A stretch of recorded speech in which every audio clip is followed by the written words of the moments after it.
عملت بيها مربى بقى. كان عندي شوكولاتة سما كبيرة سيحتها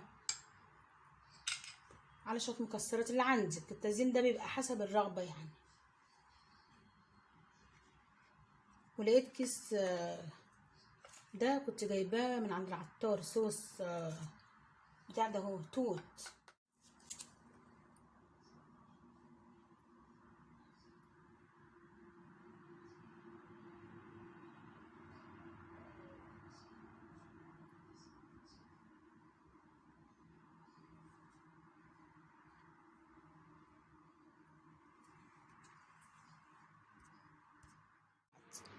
بص المنظر، انا رصيته في علبة كانت بردك جايلي فيها سابليه.